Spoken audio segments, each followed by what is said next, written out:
सीधे साधे ब्रजवासी बाबा थे और ब्रजवासियों से दो टूक मांगकर और किशोरी जी का नाम लेते लेते उनका दर्शन करते करते जीवन बीत रहा था आनंद में। जाने एक दिन मन में कहां से एक इच्छा उठ आई कि मैं भी लाडली को एक पोशाक निवेदन करूं। अब पुराना समय था, धन उनके पास रहता नहीं था और ब्रजवासी साधु तो अपने पास धन रखते भी नहीं थे। 2 पैसा 5 पैसा 10 पैसा ऐसा एकत्र करके उन्होंने श्री जी के लिए एक पोशाक बनवाई। श्री जी को निवेदन करने के लिए जा रहे थे सीढ़ियां चढ़ के महल की। आज भी वहां पर आप जाओ यदि तो आप देखोगे कि ब्रजवासी बालिकाएं होती है, वो आ जाएंगी आपके पास खेलती कूदती। तो ऐसे आ गई एक बालिका और बाबा बड़ी बड़ी मलूक पोशाक लग रही है, कौन के ताई बनवाई है। इससे पहले बाबा कोई उत्तर देते, उससे पहले तो उसने छीन ली पोशाक बाबा के हाथ से और बस दौड़ गई वहीं बरसाने की किसी गली में। भोर का समय था, श्रृंगार आरती होने वाली थी। बाबा ने मन में विचार किया कि संग्रह किया हुआ धन था, जाने किसी ने किस भावना से धन दिया होगा, शायद श्री लाडली जी को ये भेंट स्वीकार ना होगी। अपनी अपनी दैन्यता का, अपनी दरिद्रता का, अपने अभाव का विचार करके बाबा के नेत्रों में अश्रु आ गए कि कैसा जीवन कि प्रेम पूर्ण एक भेंट भी कभी मैं श्री चरणों में अर्पित नहीं कर सका।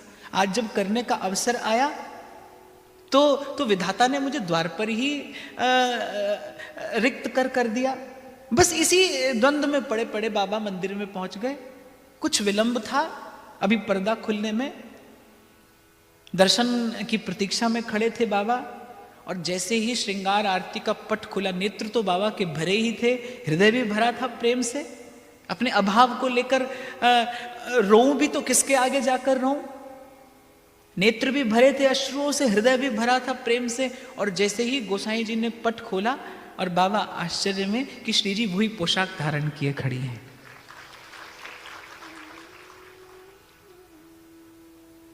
फूट कर रोए बाबा, लाडली तुमसे इतनी भी प्रतीक्षा न हुई कि मैं अपने हाथ से आकर तुम्हें ये पोशाक निवेदन कर देता।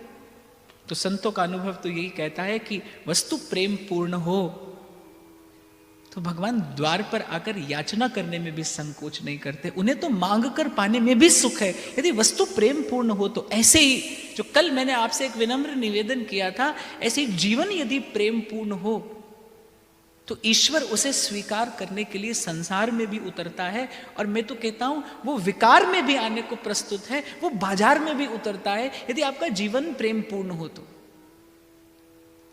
बहुत ध्यान से चिंतन करने का यह विषय है। खिला हुआ फूल स्वयं चलकर कभी देवता के चरणों में नहीं जाता, कोई लेकर जाता है उसे, कोई ले जाता है उसे।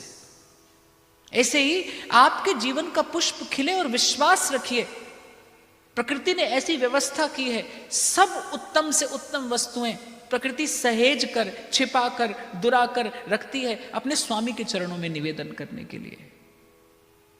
इसीलिए शायद बाबा फरीद साहब कहते, कुदरत वेखी फेर भी रब ना मन्या। प्रकृति ध्यान रखेगी आपका, आपके एक एक भाव का, आपकी एक एक वस्तु का।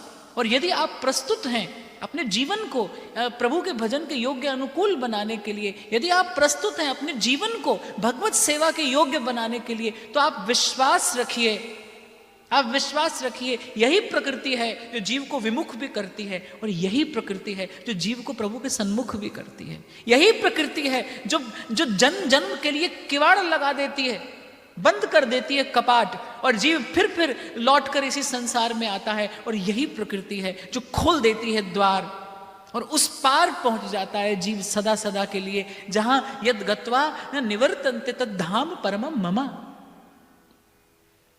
उसी मन ने पुष्प को मैला किया था, उसी मन ने पुष्प को निर्मल कर दिया।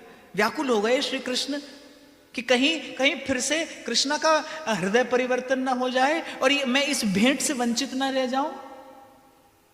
एक बार प्रभु के स्वभाव का भी विचार करिए कि जिनकी मात्र कृपा दृष्टि से सकल विश्व को पलते देखा। हमारे ध्रुवदास जी तो कहते हैं, जिनके चरण की परछाई देख श्री कृष्ण के चरण की परछाई देख कोटि कोटि मनोज रति सहित लुंठित हुए। जिनकी उपमा केवल वही हैं, जिनकी उपमा केवल वही है, वो कृष्ण, वो सुंदरता के निधान, वो गुण निधि, वो द्रौपदी के 2 पुष्पों को पाने के लिए आतुर हैं। कृष्ण की दृष्टि अब पुष्पों से कहीं अधिक उन प्रेम के 2 अश्रुओं पर है जो पांचाली के नेत्रों से टपक पड़े, कृष्ण के प्रति प्रेम का, स्नेह का विचार करके।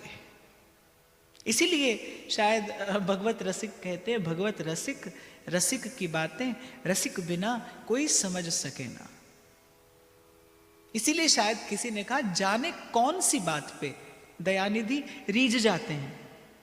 उन्हें रिझाने की युक्ति तो केवल भक्ति ही आपको सिखाती है। उन्हें रिझाने की युक्ति केवल भक्ति के पास में है।